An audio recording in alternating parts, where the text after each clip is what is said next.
Good, yeah. Right, hello guys.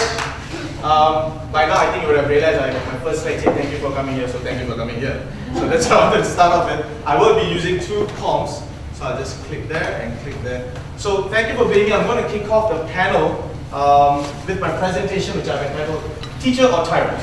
Challenges with Being a Teacher. So now, for my presentation, I'd like to talk about what we teachers normally do on an everyday basis, which is making decisions. And sometimes we offer students choices. And normally, or at least what I used to do was, I give them choice A and choice B, for which both outcomes I have prepared.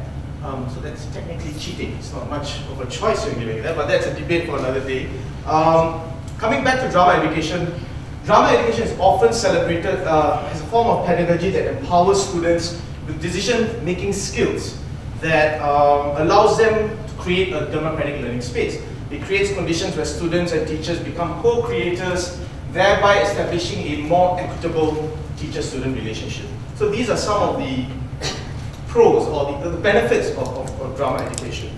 And I sincerely do believe that drama teachers all over want to do this, and which is to establish an equitable and engaging lesson where students are empowered to be safe, creative, critical, and embodied as well.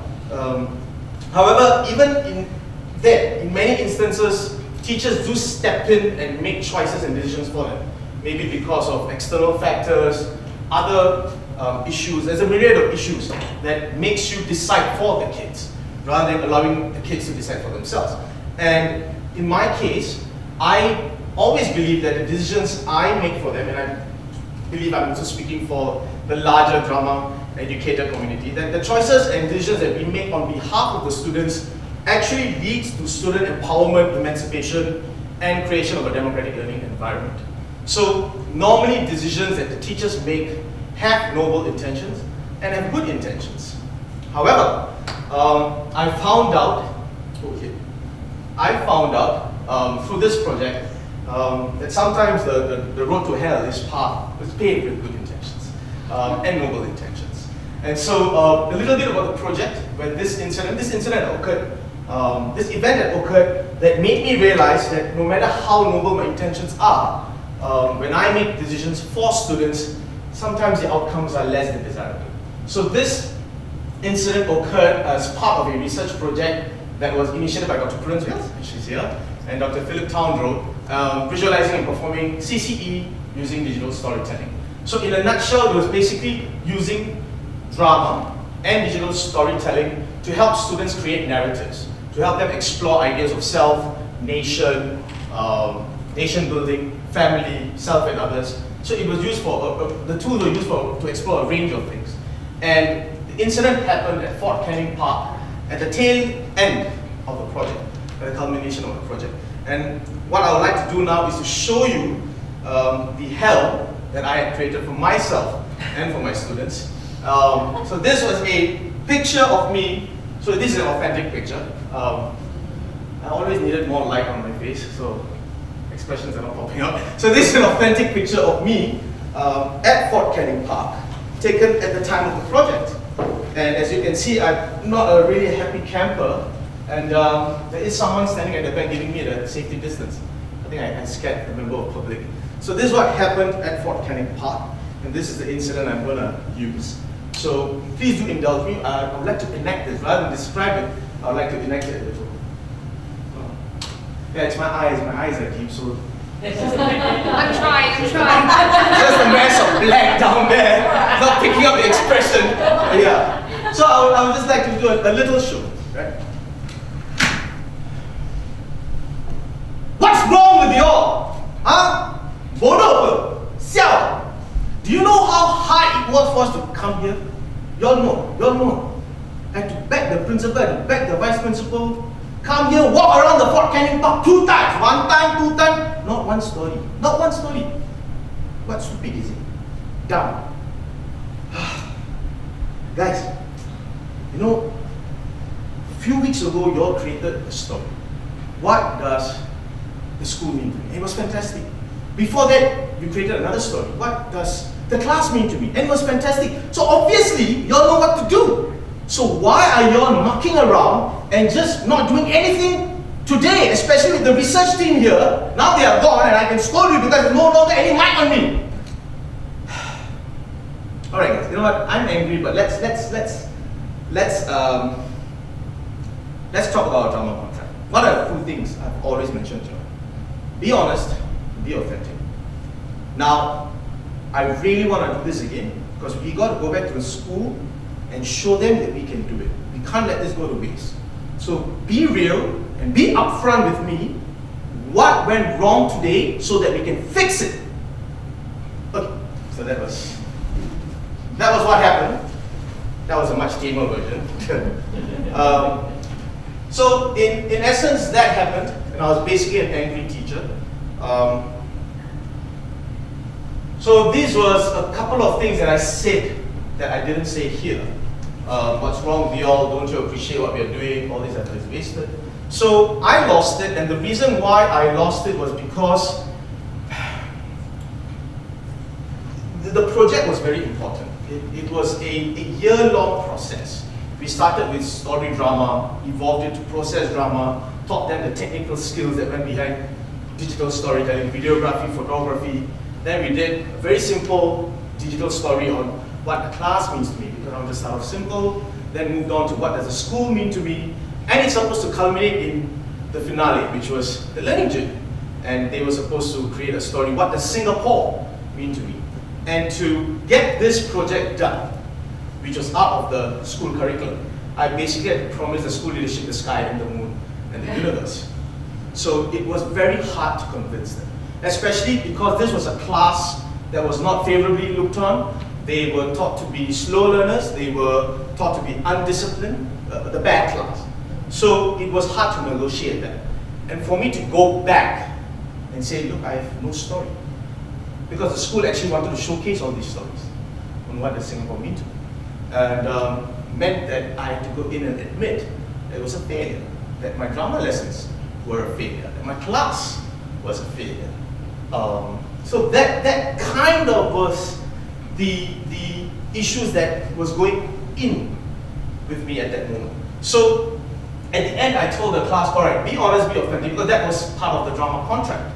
And this was the response they gave when they got real with me, which was music.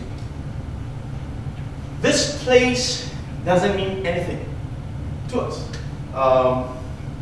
We can't tell any stories here. It's not us. It's not our story. This place is in the past. We live today. I can't tell a story about the past. So at the end of the learning journey, this happened. And I went back and I too, when the kids told me this, it kind of hit me hard. And I said, they are right. They are right. These, although expressed simply, they are spot on. So I went back and I had to ask myself why I was so angry. So I was angry. I had a lot of motivations to be angry, but I was also angry because I thought they were engaged in a case of extreme horseplay on that day. But do note this, I assumed that they were horseplay.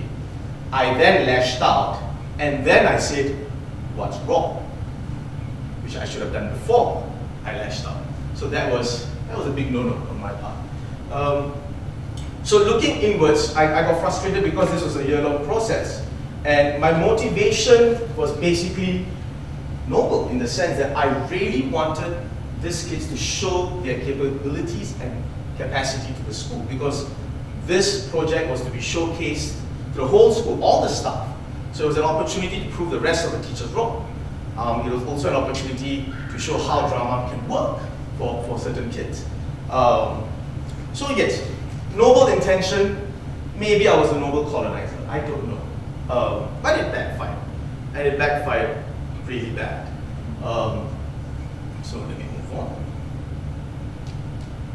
So I brought this back to the research team, and we discussed this, and we realized, or we echoed this statement, that schools and teachers limit the types of stories that students can actually tell. By extension, schools and teachers do limit the type of drama that the students can actually produce. And this is where it gets a bit tricky. Because one can argue the type of drama, because the student nailed it. It's not them. I can't tell a story. I can't do a drama if it's not me. It's not about me. It's not my lived experience.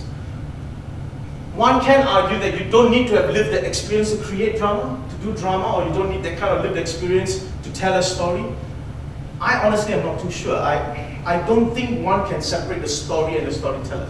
I think they're inextricably linked.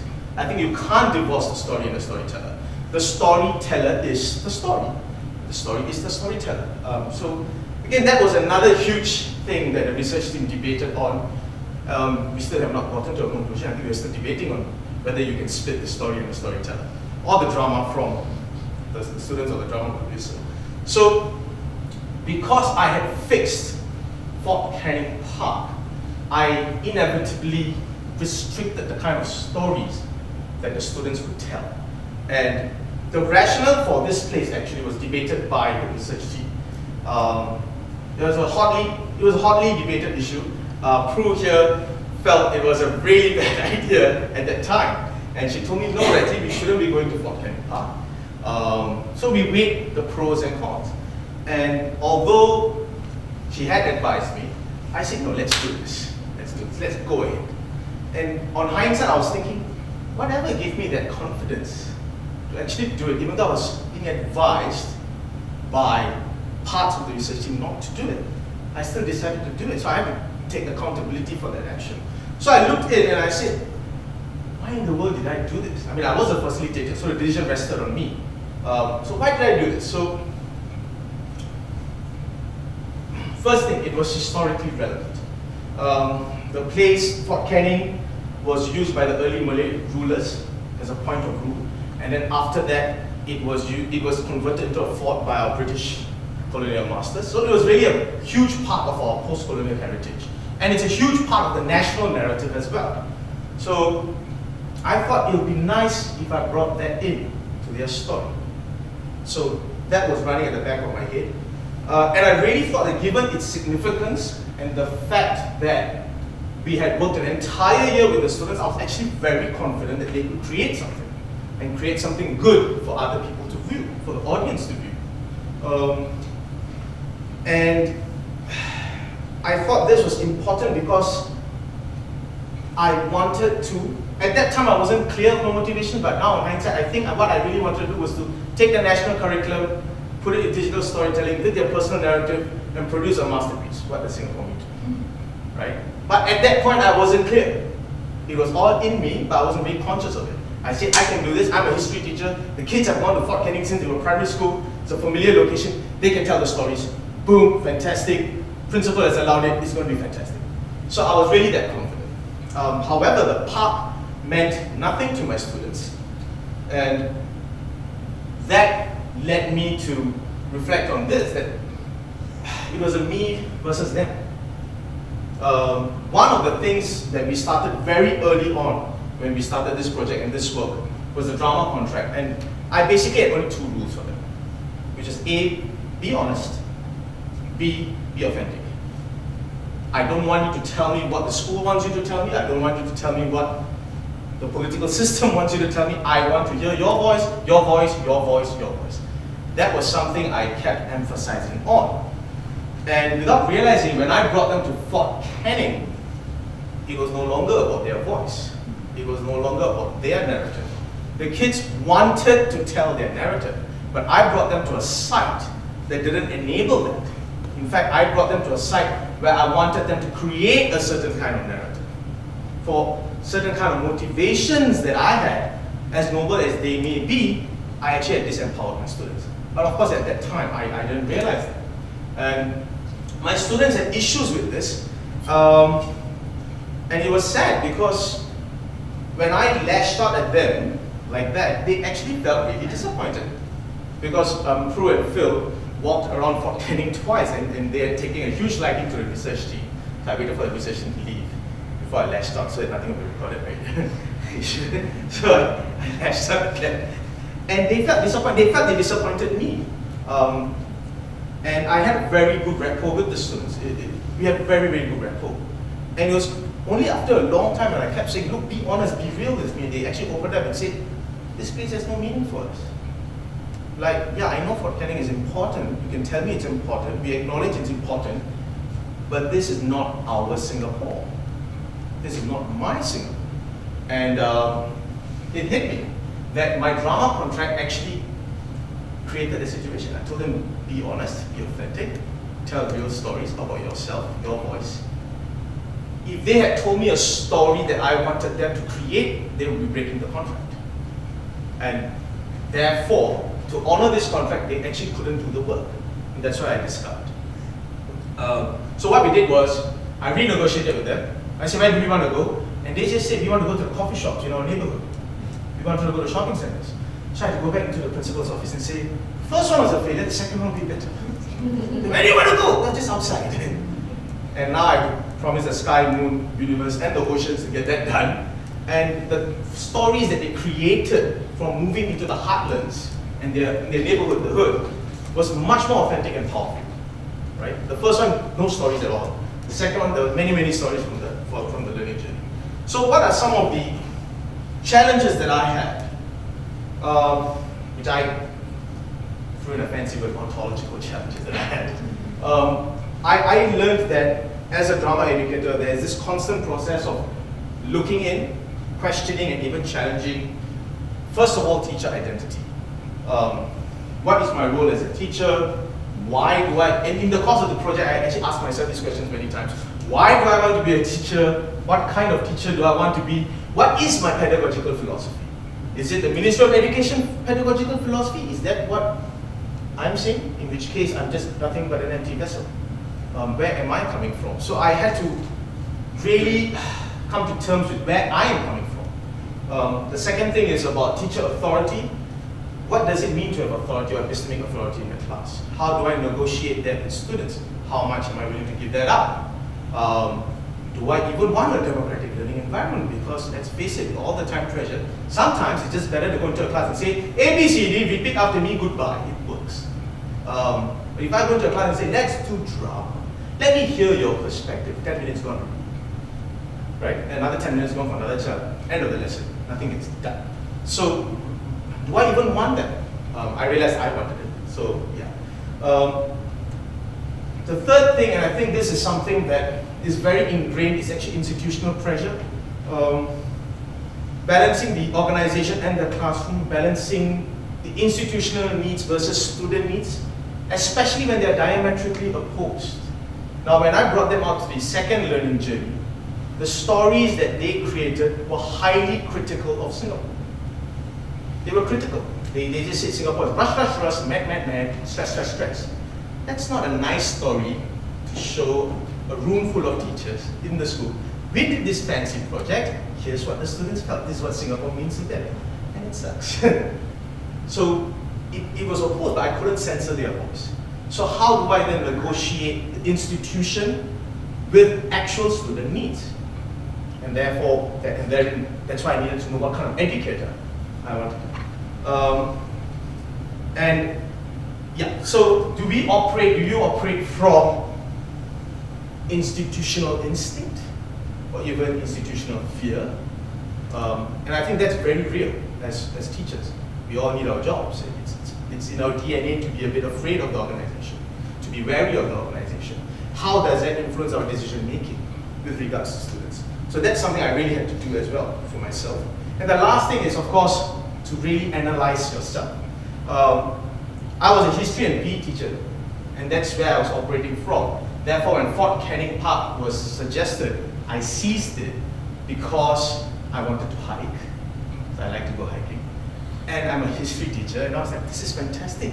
We can go hiking, we can walk around the hill for 2 to 3 times, have a good workout, and then we can create a story. Woo! I'm confident I can do this, right? So I went in for that. And it was not something I went home deliberated. It was just like a split-second decision making. And I think we do that split second to make decisions based on a certain kind of consciousness or unconsciousness that has been imbued in us. So I went and made the best decision without understanding the mechanisms behind my decision making. And of course, it turned out to be unwise. So So it's just, there's always a constant negotiation going on. Not only with me, the teacher, with everything outside, but a constant negotiation of me, the teacher, me, the self, and constantly looking in. Because I think being a teacher, you're never on solid ground. It's much like being on the leaky boat at sea. You're just trying to stay afloat. Or the leaky boat down the road, you're still trying to stay afloat after a few years. But they do eventually lead to a certain ontological questioning and existential crisis. And I think that's something teachers must be prepared to go through. And it's a constant process. You're never on solid ground. And the reason why the only argument that I can offer to why we should do that and put ourselves through that grind and that kind of painful introspection, reflection, constructing and deconstructing of the self at its more basic level is simply because what you do for me is not done with me, you too. And I think that was mentioned in the keynote. Because all the noble intentions in the world, I can do it for the students, but I'm not doing it with them, I do it to them. And that's not just in terms of a project, but every single decision made in the project. So it's not easy. I think being a teacher is not easy. Being a drama educator, I think, is even tougher than being just a teacher. So with that, I'd like to end my presentation. Thank you very much.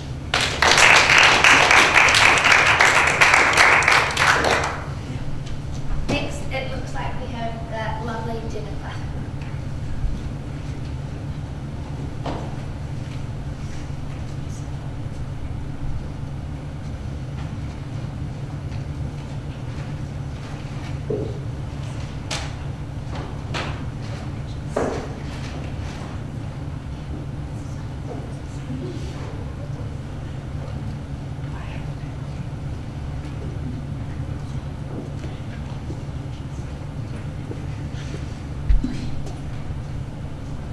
I'm going to continue the conversation that Randy has started about choices and about reflections from a teacher. How do we decide what we want to do and what conditions do we make those, under what conditions do we make those decisions? So nobody asked me what I think before. This is a project, my PhD project, that is with a group of children from low-income families in Singapore where we worked in playbuilding. So I have 32 hours, and we work together collaboratively to build 2 plays which they perform to families and friends in the same estate. So this is a case study with a reflective, heavy angle of reflective practice. I would like to give you a very quick introduction to what lower income families in Singapore look like, or what children from low income families in Singapore look like. So they live in rental flats, studio apartments of about 30 square meters, really small, and that's where kitchen, living room, toilet, everything is within that small little box. And to qualify for rental apartments, heavily subsidized rental apartments in Singapore, you need to have a combined family income of $1,500 or less. And within each family, it's not uncommon to have 6 to 8 people. So we're talking about 6 to 8 people surviving on $1,500 or less. So these are children from the low-income families, and the children in the playbuilding group are between the ages of 6 to 12. They live in this estate, which I've changed the name to protect their identity. It's called Sin Ming Estate, and their parents are clients of this social service outfit that is located across the road from where they live. Many of their parents, for the children in my playbuilding program, they're either at prisons, drug rehab centers, or the children have never seen their parents before, either one party or both. Many of them are looked after by an uncle or an aunt or very elderly grandparents. So, and many of the children, of the 16, I had at least 4 who were not attending school on a regular basis. What that means is that they may have attended it in January and then never turned up again for the rest of the year. And then I had children who were not even registered in school, even though education in Singapore is compulsory for 10 years. So working in playbuilding, saw it as a very collaborative process, that it is me working together with them and we were going to build a play. It allows multimodal learning, multiliteracies to happen in the same space, and it gives the participants a choice of what they want to do. They can decide. I thought they can decide. They will decide what they want to do, what themes, what stories you want to tell, and how do you want to tell them. So I needed to find a language between the children and me. And the reason is, the 16 children in the group, many of them don't speak very much English because many of them spoke Malay. Out of the 16, I only had one Chinese girl, and the other 15 were Malay children. And they spoke Malay amongst themselves. Otherwise, they spoke Singlish. Singlish is the colloquial English that we use in the country. I think many people know that. We punctuate it with a lot of strange words that actually don't have meaning. It's just for punctuation, or just to create some kind of tonality to what we're saying. And it was only at that time that I realized that even when it comes to Singlish, there is proper Singlish and there's street Singlish. So when I tried to connect with them and try to, shrink that distance, I used Singlish, but it didn't work because my Singlish was too proper. And when they used English, which was peppered heavily with Malay, Hokkien, various dialects, I didn't understand. So therein lies a big problem. How do we communicate, and how were we going to build a play together? And so drama became the language for us. The children had lots of stories to tell, and they were very excited. When I asked them, because the social worker that I was working with suggested, all children, they were like robots. Let's build a play about robots. And when I suggested that, they were like, no. Fairy tales? No. So what do you want to do? And it's one put out their hand and said, about me. I want to build a story about me. I said, okay. And how are we going to do that? So I needed to find a language, and drama became the language, and drama became the way that we were working together. So I asked them, if you want to build a story about you, can you tell me about you? So what did you do at the playground? What do you do in school during recess? What do you do at home? And when I asked those questions, it was really coming from the angle that those were the three places they spent a huge amount of the time in. Besides going to school, if they went to school, the other place was the playground, or they had gone home.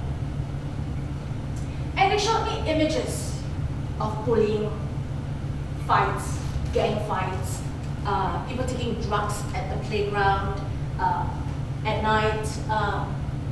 When I asked about what happened in school, what happened during recess, it was images of punishment. So the children came up and offered me images of punishment, images of people sniffing glue at the playground, images of gang fights that they had witnessed at the playground. So these were not happy images. And it was the common rhetoric of the community. It was what the children had witnessed. So it came from their lived experiences, it came from their daily lives. And that became very problematic. Because I guess at that time I was reflecting, should we continue to perform all these and then reinforce that their neighborhood was unsafe, that this was going to be their lives, this is how they should expect to grow up in a space like that they should continue to go to school and accept that punishment for them was the only way to live in school, And so playbuilding became a way that we interrogated all these narratives. And I wanted to find a way to challenge these narratives, to challenge the children when I asked them, could we do something about the bullying? Can we do something about the fighting on the playground? Can we do something to change, to stop being punished in school? Because the stories that were coming up about being punished during recess was about, to me, it sounded like they were not understood. They didn't understand what the teacher was saying in class. And so they was fiddling, they were doodling, and then they were punished. And that was not fair, I thought. So I asked, is there something we could do about it? I'm going to use this example to explain what we did in the playbuilding to explore alternative narratives. This is the along example. Along is a colloquial term we have in Singapore for loan sharks. So a loan shark activity in the neighborhood, in the community was common. So if you had visited the neighborhood, you would see graffitis on the wall, and very often it says O with a dollar sign and a P with a dollar sign, which means owe money, pay money. And very often the loan sharks would scribble or spray paint the name of the person who owed money and then the address of the person or where this person lived, is to shame the person. So and that was happened around the neighborhood. And so when I asked the children, what happens in the neighborhood? One 12-year-old boy came up and he squatted on the floor, with a cigarette. So he gave that image. And the children immediately recognized that and said, oh, that man had no job. He's squatting at the coffee shop. They saw that in that image. And so I asked the children, why did he have no job? What happened? They said, oh, he must have borrowed from the loan shark, man. We all borrow from loan sharks. So that was the story that came out. And I had to ask the children, is there a way that we can prevent people from borrowing from the loan shark? Is there something we can do? I recognize that it was not, the loan shark problem was not a problem that children could solve at their age. But I felt the need to break that rhetoric that they were going to grow up thinking that borrowing from the loan shark is inevitable. What can we do as young people growing up and thinking of alternatives to what our futures look like? So when I asked, can we do something about this? Can we change the inevitable? They said, no one. First of all, Shah said, the 12-year-old, when I asked him, do you think we can do something? He stared at me and he said, no one has asked me what I think before. And the rest of the children told me, cannot. It's like that. And nothing can change. And that's their perception of what being a child from a low-income family living in that part of Singapore, what it meant. So what did we do as a result of that? As a result of that, nothing will change. We worked with tableaus a lot, and what happened was that I didn't ask children to get into groups and discuss and then create images and show. Because of the dynamics within the group, the children had a social hierarchy that was already worked out from the playground. There were big brothers amongst them who would then dictate what each of the kids in the group could do or couldn't do. So there was no equality, there was no rights for some of the children. And so I decided, okay, we are still going to work in Tableau, but we're going to work this way. If anyone has an idea of what this image could look like, could you come up, step into the space and offer us that image? And anyone else who's sitting in the space, look at what this image looks like and feel that you can contribute to this story, come in, and then offer an image in relation to what has been offered. And we will stop when no one else wants to offer to this picture anymore. And one by one, the children started to come out, where they could recognize. So what was offered resonated with them, and it made meaning from what their friends had offered. And so we started that. And then we also sculpted the images, so based on what has been offered, the children who are remaining will then ask, what do we see here? This is an image of bullying, this is an image of loan shark, this is an image of gang fight. What can we do here? Is there something that we could do? And the children would offer to come up and sculpt certain people into a different position, take on a different role to show what this person could have done in that situation. And all these were the children's ways of trying different things to solve a problem, or trying different ways to look at the situation again, or to look at the agency a person has in that situation. And then lastly, the other thing that I tried with them was this 5-count collective image recreation. So again, taking the image that the children had created, the gang fight image or bullying image, I told them I'm going to count to 5. With each count, every one of you would take a step in the capacity of the character that you play. And then at the end of 5 count, let's take a look at what this image looks like now. What decisions each of us would make and what we would do in that space.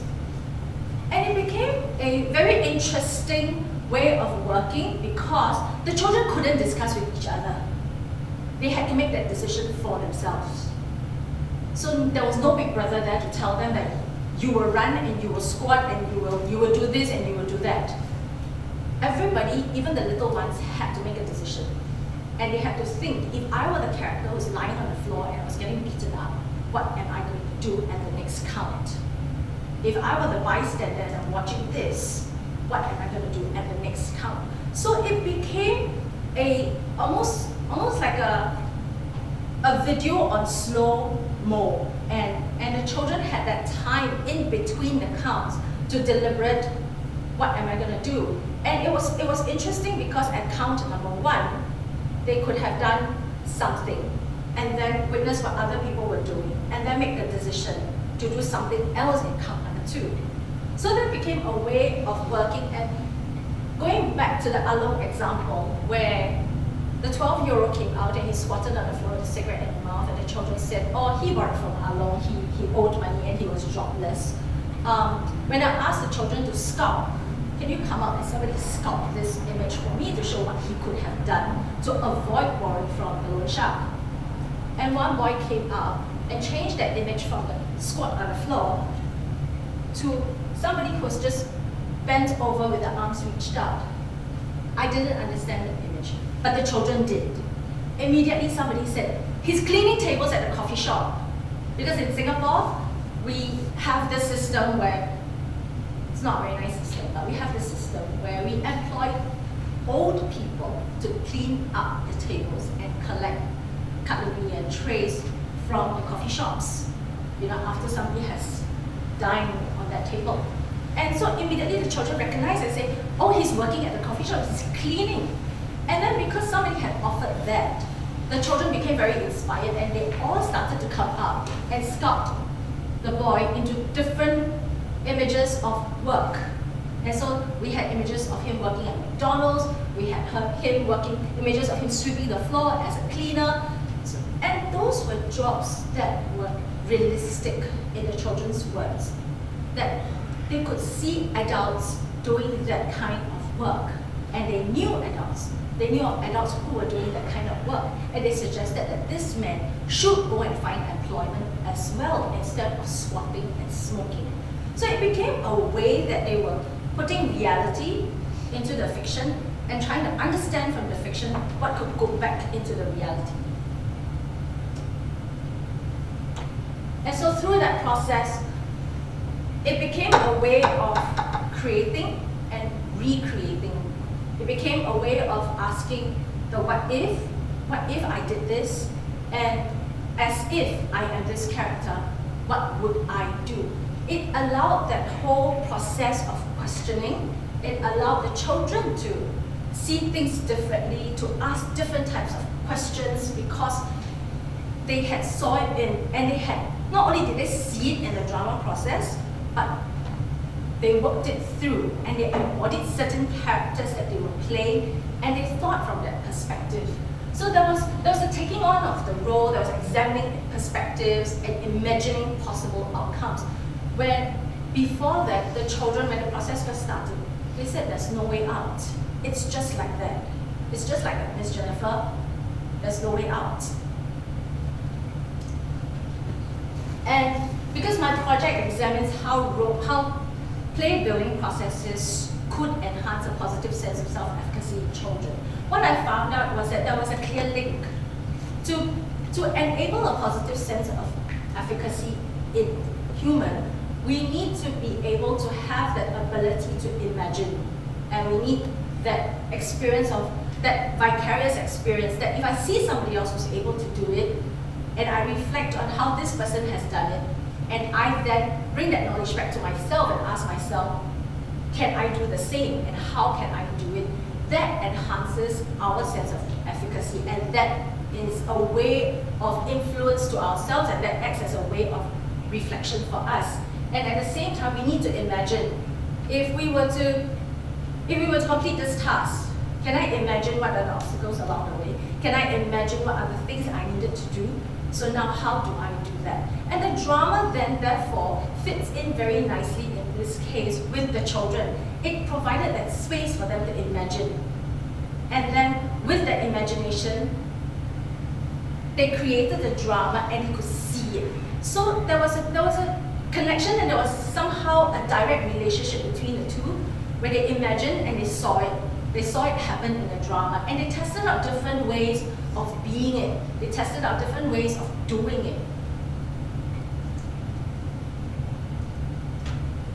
And so at the final performance, the children wanted to, during our playbuilding process, the children wanted to include images of how life in Seneng Estate was like. And they said they needed to be authentic, just like Betty's students. They wanted to be authentic because this is how we live. And they created images of bullying that they wanted to show the community that was coming to watch. They wanted to show an image of a gang fight. But the day before the final performance, 3 hours before the doors opened, the whole group of 16 children came up to me and said, "We cannot show those images." And I panicked. And they said, because we have learned that things doesn't have to be this way. We want to show the children in the community that things can be different. We can stop bullying from happening. But how do we add that to our performance? And so in that 3 hours, we worked very, very quickly using the collective images, using the 5-count collective, 5-count image recreation method to then find a way for them to show that bullying happens, but individually, this is something that we can possibly do when bullying happens. This is how we can support each other. This is another way to live together, that bullying doesn't have to happen, that gang fights don't have to happen, and when it does happen, this is what we can do. So it provides them a platform, an avenue, a way out to think differently, to act differently. There was no solution, and they were clear. It wasn't about providing solution to the community, but they wanted to show the community that there was another way to live, that they didn't have to think that the common rhetoric is the inevitable, that there are possibilities. So I'm going to finish with this, that the experience of belonging to the two worlds was very clear for the children, and for me, when I saw it happen, that they could see, they wanted to bring the real life into the drama because that's what they knew. And from the drama, they wanted to explore things that were not happening yet. And then they wanted to bring it back into the real life. So that whole relationship, that whole connection, the children made it clear for me. And it wasn't that I made it clear for myself, but they showed me that relationship. Thank you.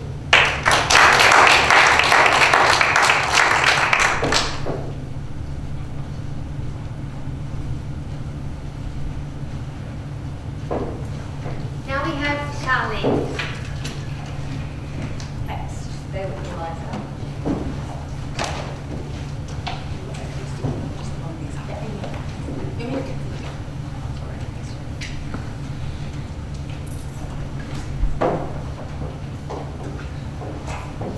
I've got a paper, I'm going to read it. I hope that's okay with you. No. No, perform it, please, Charlie. Interpretive dance. Okay, let's try that again. I've got a paper, I'm going to perform it. Is that okay with you? Yeah. All right. Don't read it. Don't read it. Okay. In this paper, I consider the work of a drama educator whose social context is deeply imbued with difference, yet politically constrained by norms of conformity and non-confrontation. Not just Singapore, but a range of spaces perhaps where this is becoming increasingly prevalent, where change is often directed through top-down processes, even when it appears to stem from the ground. Because I see social media or popular culture as being led by dominant forces that influence largely unreflected thought and behavior. So I'm less convinced that these give critical agency in the real world. Instead, I seek to deepen our understanding of what it takes to develop spaces where learners take embodied decisions of consequence, imaginatively, dialogically, and at the borderlines of difference. I linked the work of creating dissensus, a concept of radical change proposed by the French philosopher Jacques Rancière, with critical capacities we need as engaged educators who work at the borderlines of critical and cultural difference. I hope to suggest that by combining facilitation with performing, or facility acting, we can sharpen the work of the drama educator and thus generate deeper and richer spaces of play for the work of learning and unlearning in the process of change. There are challenges of learning. Perhaps more importantly, we need to understand the challenges of unlearning. Because norms that have fossilized and become our settled assumptions occupy a lot of head space and heart space, and they resist being removed or shaken. So when we think about processes of pedagogy, in which we as responsible and diligent educators set out to teach something and facilitate learning possibilities, we have to take on what it means to unlearn in order to learn. Babies and toddlers are perhaps the only ones who do not need this process of unlearning. They have little need for teachers, whose job it is to ensure they cover the syllabus, are prepared for examinations, or meet curriculum objectives. They learn directly from life itself, and every lived moment is a space to be curious about something new, discover what it means and explore its value. This is a pedagogy of total play and complete immersion, where there's no segregation between work and play or real and unreal. And so there's scarce need for external motivation or assessment and rubrics to propel further levels of learning. What matters are the relationships that evolve in the process of becoming human. But as we get older, we begin to recognize how learning is informed by a range of labels, and these categories operate in relation to power structures and social mores. One learns in relation to what is deemed important, and difference becomes potent, because it delineates between one thing and another. The endless flow of life, waking and sleeping, eating and drinking, laughing and crying, are now separated into work and leisure, breakfast, lunch and dinner, social life, professional life, friends and family, friends and enemies. Gradually, the capacity to discern between one category and another becomes critical to being socially equipped to deal with our context and society. We learn about cultural boundaries, and as we expand our capacities and interactions, we learn about crossing these boundaries as well.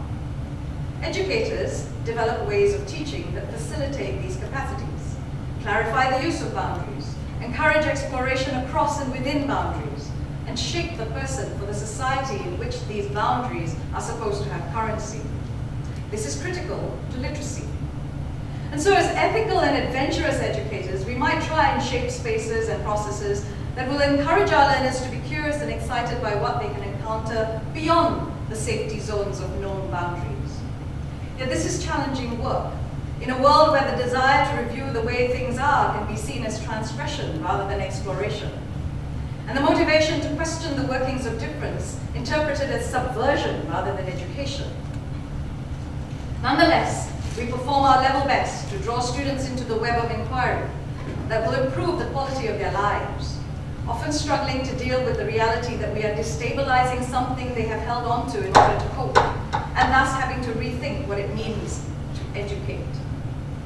So if the art of unlearning involves trust and the willingness to question that which we believe is true, I want to consider the importance of a facility actor who negotiates difference and develops play as workloads to break the norm, create disruption, and produce dissensus while generating a grounded space of working together. So a few years ago, my colleagues at NIE and I coined this term facility actor, Cruz, one of them, Jane Gilmer and Lee Chi Ping, to help us rethink the role of the drama educator as someone who is not just an instructor, but facilitator, and someone who's not just a teacher, but also a performer. A facility actor teaches by making space for learning to occur, and performing the work of interaction and intersection to enliven this space and give it dynamism. The facility actor gives instructions from time to time, but these are usually framed as guidelines rather than prescriptions, so that learners take on self or group-directed modes of responding, rather than waiting to be led to discover truth. Also, instead of being the teacher or the guru who knows it all, and is simply required to pass on this knowledge, the performer actor is consciously playing a role that both students and teacher recognize is performed for the purposes of producing an effect and affect. This means acknowledging a certain fiction and imagination in the process, which is not limited to the literal and actual, but dances between these spheres, playing with the symbolic, metaphorical, poetic, and fantastical, thereby inventing new trajectories between what can be seen, what can be said, or what can be done, and shaking up, quote, the distribution of places and competences, and so working to blur the borders, defining its own activity, to quote Rancière. In part, the idea of the facility actor emerged as a result of being a drama education unit in a teacher education institution that navigates being on the fringes of formal education. Drama is not in the official Singapore curriculum as a compulsory subject for all, so it's available only in a few schools as a niche subject. Music and art are embedded in the system. Drama remains a limited option. So most of the students who come to NIE to study drama in education will not become drama teachers. They will have to remain open and flexible and gradually figure out if and how they can use drama in their careers. And do this by facilitating or facility acting a range of processes and strategies for drama to become a critical pedagogy and or to become a space for artistry.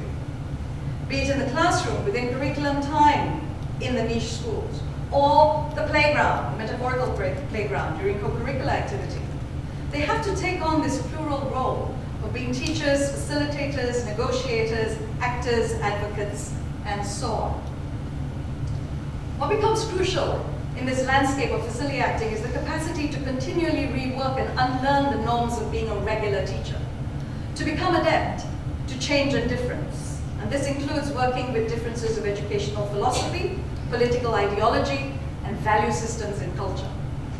And this is not a straightforward process, as the price of being different or advocating difference is often ridiculed with scrutinizing questions, if not severe penalty.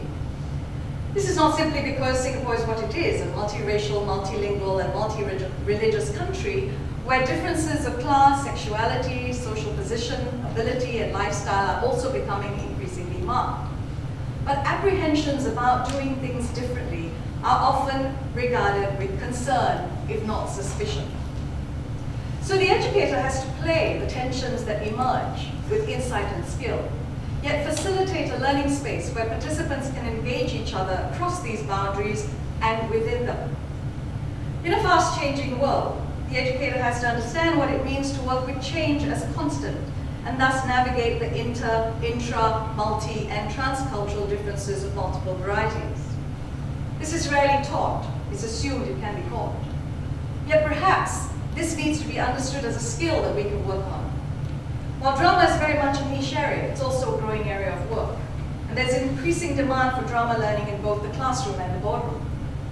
Working with this awareness is crucial to traversing these often tectonic distances, acknowledging the tyrannies of cultural, if not ideological, distance.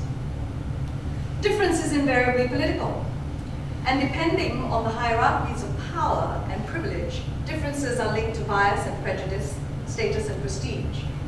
And while there's an increasing need to recognize the differences that pertain within boundaries, such as language, ethnicity, and religion, there are also broad overlaps of culture that occur across categories of difference that are often denied for the sake of political expedience. Simplistic binaries that perpetuate neat and reductive notions of us and them are propped up by essentialist notions of identity that deny the porosity of cultural boundaries. We sometimes pretend that important aspects of identity can be fixed and prescribed to generate stability or harmony. Yet we know these are more malleable than we admit, and living with difference often means allowing for porous boundaries and unlearning the politics of difference as definitive. So in Singapore, if you're Indian, could you also be Chinese? If you're Buddhist, can you also be Christian? Because if you move between these spaces, the delineations are not rigid. You might be conservative about one thing and liberal about others, visibly trendy on the outside, but quite prude on the inside. One often belongs to multiple categories that are supposedly exclusive. And if boundaries are not just porous but shifting, and identities are both temporary and permanent, then the relationship between the roles we play in performing an identity and the identity that is perceived by those with whom we connect is significant. One could be adapting in order to fit in, or becoming peculiar to dissociate instead. And this relationship is learned and unlearned according to the needs of the situation and its context, such that in navigating the dynamics of difference, we need to wield this literacy. Dialogue allows for difference to be engaged and embraced with openness and trust. Good dialogue that advances the ordinariness of multiple points of view to produce interactions that allow for repetition, clarity, and conviction, as well as ambiguity, confusion, and uncertainty is invaluable. It generates space for curiosity and discovery and pushes its participants to listen carefully to the dynamics of difference. Dialogical learning, then, demands being conscious of the power that lies in cultural boundaries and the willingness to question these labels as exhausted in their delineation of truth and identity. The facility actor needs to be constantly attentive to these enactments and ruptures in order to work with what emerges and provide an opportunity for exploration and discovery. As a result of official multicultural policies which ascribe race and its related affiliations in the Singapore context, there's an assumption that labels should not be questioned, as this will disrupt social cohesiveness and disrupt established norms. However, young people are increasingly aware that many of these labels are ineffective as absolutes. They work more as suggestive of broader applications. So one's parents may be both Indian and Chinese, and Chindian is a growing term of description, not officially. One can also be inspired by Buddhist, Christian, Muslim, and Hindu stories and texts without being at odds, so categories can become learnable. Nonetheless, there are hierarchies of difference, and admittedly perhaps more advantages to being Chinese than Indian, Christian than Buddhist, and this demands dialogue and review. To work towards more egalitarian options, even while admitting the situated and historical realities of culture and identity, to do this within an open and safe space is crucial, as these are sensitive matters that have been avoided in the learning space, even though they are experienced as serious aspects of social and political life. At the heart of the dialogical drama process is the work of play, to consciously embody the open-ended and spontaneous, the improvisatory and voluntary, the socially related yet fictional, and the sense of limitless possibility without the usual burdens of responsibility. For players who are committed to the rules of play and a spirit of creative inquiry, this is a space of discovery and experimentation.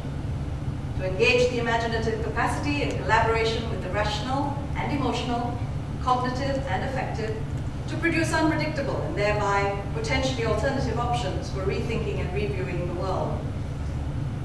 Since drama processes invariably gravitate towards issues of conflict and controversy, be it about bullying, racism, gender bias, the dialogue that ensues must be able to take on the complexities of difference without fear or favor.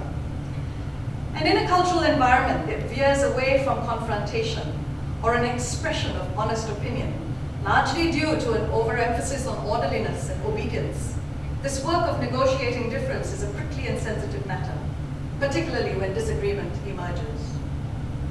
But if drama educators are to take on the goal of advancing agency and equity, then it's necessary. Particularly in the space of play, dialogical learning must be present in order to make learning and unlearning an act of becoming conscious of the rights and responsibilities of being and becoming human. And the facility actor must work at the borderlines of culture, not simply advocating one side or the other, but striving to generate a desire for change towards what is a question about a better sphere.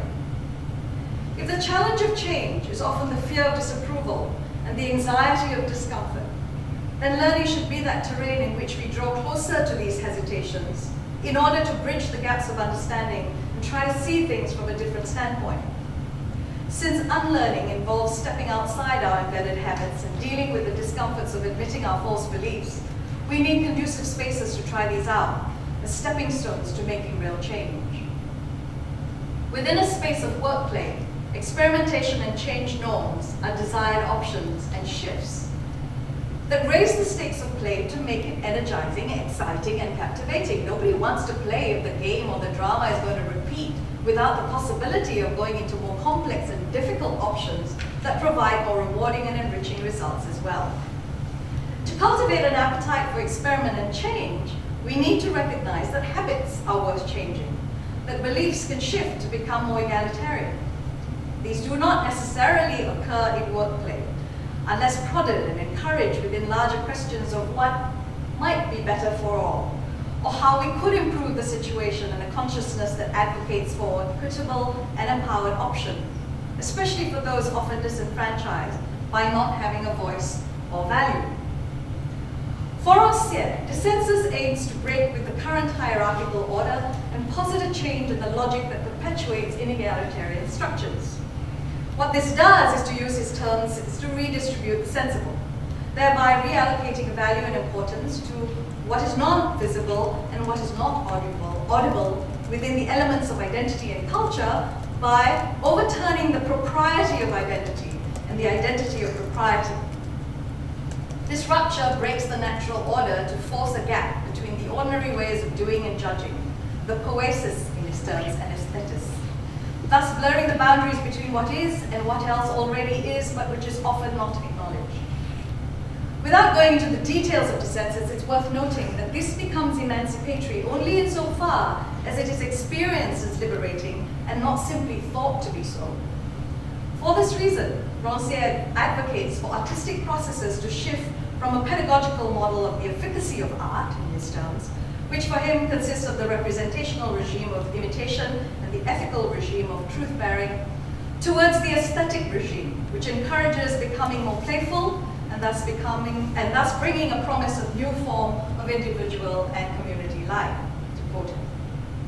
Being expressive is crucial to this process, and the field of experience becomes open for restructuring through the free play of aestheticization. This engenders new forms of being and becoming to create a new topology of the possible. This imagining of change through fiction offers hope, as it is an intervention that develops belief in the option for something else.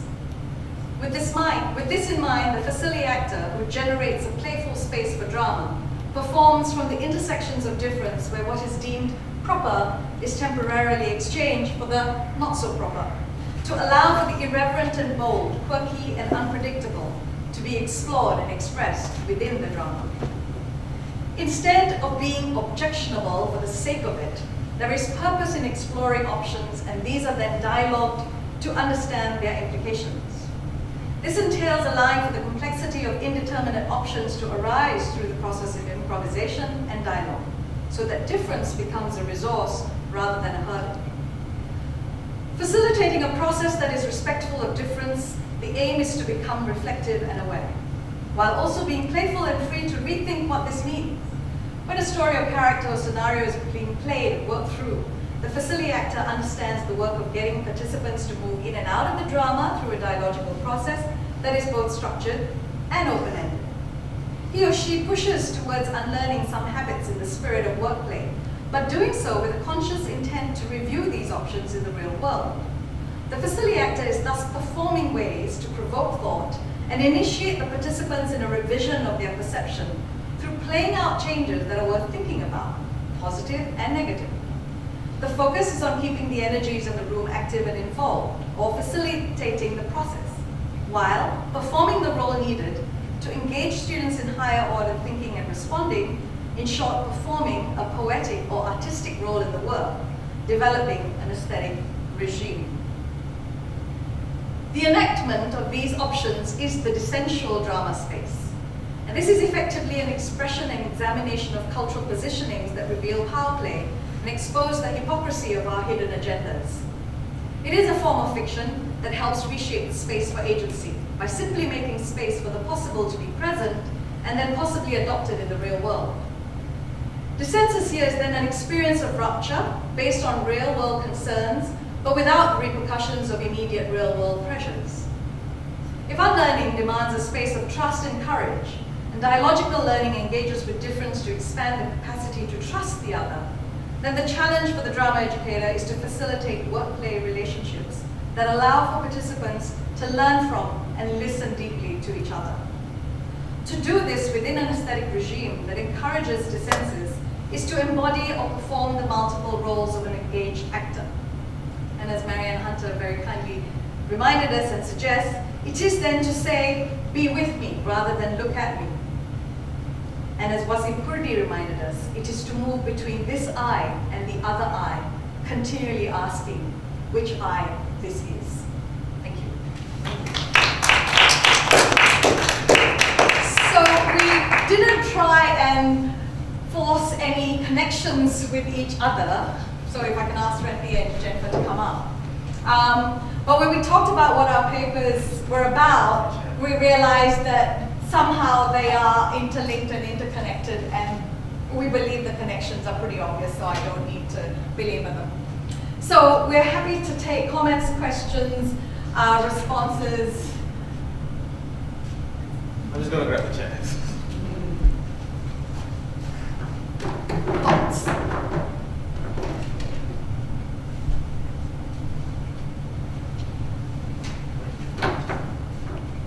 How much does this relate to the tyranny of distance?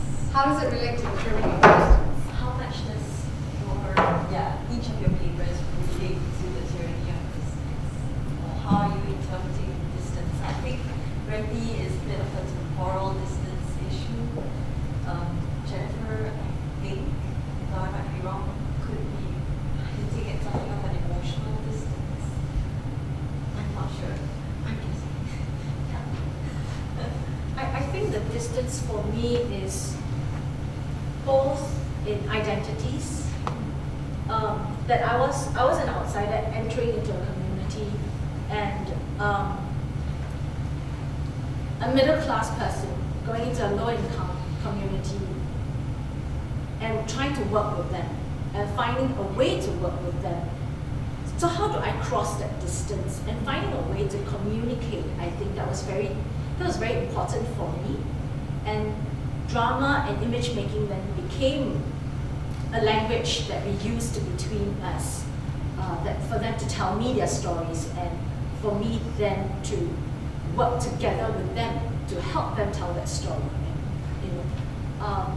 So that was the distance that was very stark in my face, that I wasn't gonna come into the space and tell them what they can do, or I wasn't gonna come into a space and pretend that I know what to do. But instead, it's to understand what they have and what they want to do and what I could offer instead. I think for me, the borderline creates distances imaginatively and in real terms. And being at the borderlines of anything is to become conscious of either the center and the margin in one sense, but in another sense, it's to become conscious of this dividing element that is constantly pushing away from, in order to conveniently categorize and put forward labels, which I'm not going to say are no longer needed, but which then, for the sake of convenience and political expedience, become essentialized. And therefore, the tyranny of that kind of distancing effect, I mean, apart from alienation with all its Marxist connotations and otherwise, is displacement, but also it is an imaginative breakdown that suddenly becomes frozen into believing that if I'm Chinese, I cannot be Indian, for example. And while the category other has been created to then encompass all the rest of us who don't fit into the neat category of Chinese and Indian or Malay, that becomes metaphorical for distancing even further. So I don't think for me it's about a particular geographical distance, obviously, but it is the metaphorical distance which creates tectonic. I mean, literally, there's a gravitational tectonic. In my case, I've always felt until that point that I've always been very close with my students, because every lesson we base it on the work that we co-create together. On that occasion, because of the timetable pressures, we had to get the learning journey done. I made and went with the decision that led to the event, the incident. And there was such a big distance between me and my students. And I looked at a decision that I made that put the distance between me and them, and for the entire thing to break down. And when I made that decision, I actually had disempowered them. And it took a while for us to bridge that distance together. But in the attempt to bridge the distance, of course, I had to go through certain repercussions with my management. So in that sense, that was the distance. The other thing that I felt was, when we see ourselves as very fixed identities with fixed goals, somehow we distance ourselves from reality. Because reality is always changing. And the moment like for me, I fixed it, like this is what I want to do. I want to show this. But I didn't see the changes that my students were going through. They discovered their voice. For once, they wanted to tell a narrative on their own. And these are kids who didn't want to string a sentence at the start of the project. But now they really wanted to tell stories of their own. So my obsession with a fixed self, fixed factors, made me unable to see reality for what it is, what's happening. And therefore, I put distance between me and reality. That caused things to break down. So, yeah, sorry. For Rafi especially, because you encourage honesty and authenticity with your students in the classroom, I guess how are they responding to other teachers or other figures of authority who expect a certain kind of response, or what they're allowed to say or what they're not allowed to say in school and outside your classroom? This particular class? Well, to start off with, they never really did respond well to other authority figures. But it did create a certain kind. Of course, other staff members now look at me and go like, why is it that you can elicit this kind of responses, but we can't? Why can't they transfer that to me? And I'm like, I can tell them, but they choose whether they want to listen to you. I can't tell them to listen to you.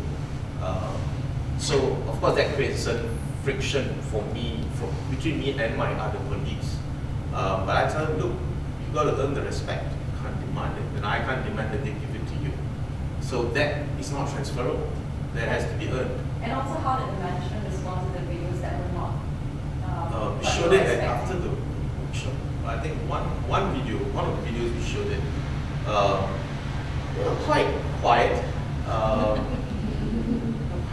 remember them being quiet. We should prove you the end because I kind of slipped. I'm mucking it with another digital storytelling project I was involved in as well, where conflicting ideologies of the management and the researchers and teachers / and then the students. And so when you get those stories of resistance or telling school as it is, or their perceptions, if it doesn't fit in with the framework of school is great and I'm learning all these things, the teachers don't want to see it. So on one hand they're kind of impressed because the students have actually authored something, which is for them kind of mind blowing, because as Randy said, these students couldn't string a sentence together at the beginning of the year. But having said that, they're not creating narratives that the school wants to see, because they're not promoting the school as in its own image, I guess. So there was quite a bit of quietness when you showed them the images, because I think it's hard for them to criticize, or the leadership to criticize, because hey, you allowed it, so. I just want to add to that. At the end of this project, or that first year, we were then asked to go in and run some digital storytelling workshops with the staff. And Renty created a digital story of himself as a teacher and how he saw himself as a teacher. And it was very real and very honest. And the teachers were quite shocked, because they didn't want to reveal themselves in that way that Renty had. And so for them then to create stories, they weren't prepared to give of themselves in that way. So I think that, that was another thing that, they were also shocked by Renty's story of himself as a teacher. I think that links actually really nicely your two papers rather than Charlie, because I think there's a thing here about how uncomfortable it is for teachers, I think, probably everybody, but we have these ideas that we're static, so we're a good teacher or we're not a good teacher, right? I shouldn't as if anyone's not a good teacher sometimes, a bad teacher sometimes. But anyway, there's this static idea. And we do become, and we bound these sort of identity categories, and it means that we can't be both, right? So we can't be, in as much as we can't be Chinese and Indian, we actually can't be a good teacher and a bad teacher. We're one or the other, and that's the important thing. And so I think that it's those reflective moments, and it makes people very uncomfortable, you know, to have to engage with that reflective dialogue about who you are yourself, your own privileges, your own assumptions as a teacher, things you did wrong and why, and all of those sorts of things, particularly when you're used to it. And you've been made not to be used to it because it's all in the very individual neoliberal, it's all about how you brand yourself. And so It goes back to Valerie Morgan's, the impossible fictions that we create. And in Singapore, there's an increasing narrative about the teacher in this parenting role who's meant to nurture and look after children. And it's all supposed to be real, and it's real substitute parenting to allow for parents to work longer hours. I mean, there's a real responsibility on the part of the state in this neoliberal context. And so teachers aren't encouraged to take on a professional understanding of the work that they do and personalize everything and become emotionally far more vulnerable than they should be. And that kind of power play is really problematic. So to suggest that they need to take on a role and play the role and enjoy the fiction to push it further is to, in my view, challenge that and say that in fact you need to be able to step away and look after yourself, very importantly. But that's discouraged because it's not going to work for the current system if teachers did that and did that skillfully. So that capacity to reflect and be able to then challenge these narratives that the state is putting on a profession that is very highly regarded, is becoming more complex because, yeah. And I think it's also a question of hierarchy. Like, teachers can't be wrong, and I know what's best for you. So in my incident, I actually went back to the class and I apologized a week later, and I said, look, I've thought about it. I should have investigated before I lost the plot. I didn't. I lost the plot and then I investigated. But I think that was my rapport with them, because they said, it's okay, no worries, we forgive you, we'll just make your life hell. It's give and take. So the kids are so forgiving. When I shared this with another colleague, he was like, no, you shouldn't have apologized. They were mucking around. So that refusal to say, look guys, I'm sorry, because you as an older person, as a more mature person, as the adult, should know better. And therefore you cannot show that you can be wrong. I would know it's even more important to show that then. Yeah. But I mean, that's me, the idea that anybody would think that I'm always right terrifies me. Making mistakes constantly. But yeah, that's a really interesting part of the teacher persona and the teacher role that we have built, historically. One of the things I think, as you were all talking, I think the concept of critical reflection that Jan Foot uses in social work can be really powerful in teaching, because what it encourages is not just a personal reflection on personal practice, but how a historical, social, political context constructs your behaviours in certain ways. And listening to the first presentation, I was really struck by how kind of we are framed all the time and reframed by powers outside our control, and yet we're asked to personally reflect all the time on ourselves. Now, personal reflection is really critical, but we've got to do it in a context of what's achievable. And I think Jan's work is really helpful in positioning that, helping us to understand unearthed assumptions and then move forward understanding those assumptions rather than circulating.